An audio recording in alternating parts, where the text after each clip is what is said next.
یہ یاد تو آ گیا کہ میرا نام عبدالقدوس نہیں ہے، اور اتنا کچھ ہونے کے بعد انہیں یہ یاد آیا۔ بڑھتے ہیں اگلے سوال کی طرف۔ سوال نمبر 2 ہے، مندرجہ ذیل الفاظ کی جمع اور واحد لکھیے۔ جو جمع ہوں گے ان کی واحد لکھنی ہے، اور جو واحد ہوں گے ان کی جمع لکھنی ہے۔ جمع کی واحد اور واحد کی جمع، جیسے خیالات، درجہ، قصص، تقاریب، مکان، کتب، مثال۔ پہلا لفظ خیال ہے، خیالات ہے۔ خیالات کی جو واحد ہے وہ خیال ہے۔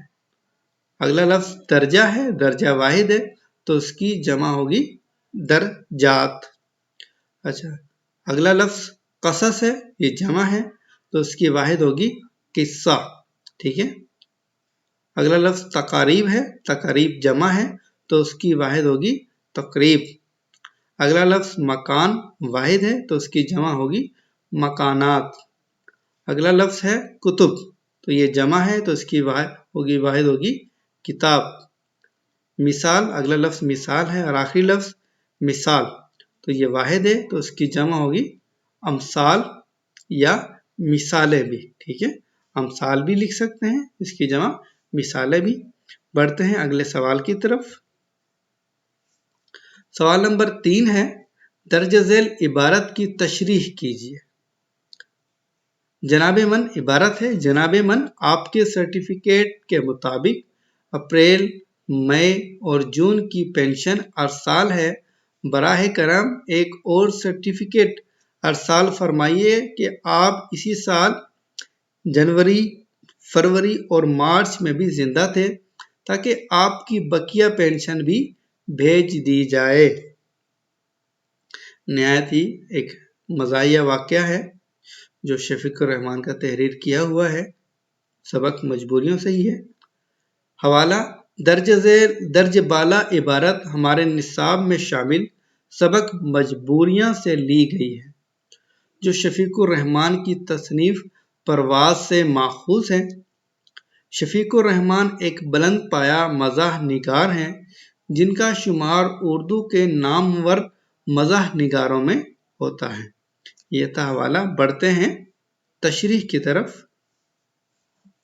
تشریح ہے، شفیق الرحمان نے اس عبارت میں سرکاری دفاتر کے ملازمین پر نہایت شگفتہ انداز میں طنز کیا ہے۔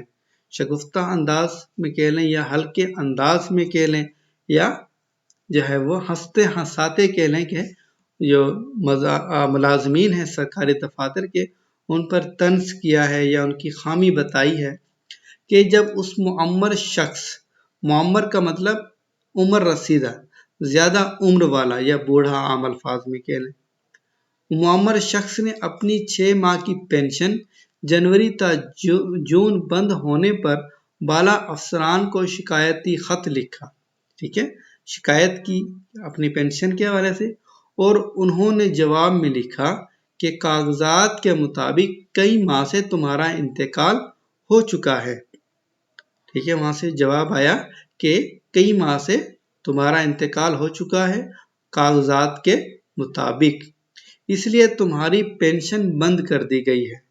وہ معمر شخص بڑا حیران ہوتا ہے اور لکھتا ہے کہ میں ابھی حیات ہوں، میں بھی زندہ ہوں، بھائی آپ لوگوں نے میری پینشن کیوں بند کر دی، ٹھیک ہے۔ جواب آتا ہے کہ آپ ضلع کمشنر سے ایک سرٹیفکیٹ بنوا کر بھیج دیں جس سے تصدیق ہو سکے کہ آپ حیات ہیں۔ کمشنر صاحب ان کی اس نادانی پر ہنستے ہیں، ٹھیک ہے، افسران کی نادانی پر یا حماقت پر ہنستے ہیں اور لکھ دیتے ہیں کہ میں ان صاحب کو اپریل سے دیکھ رہا ہوں، اور نیچے رواں ماہ کی تاریخ ڈال دیتے ہیں۔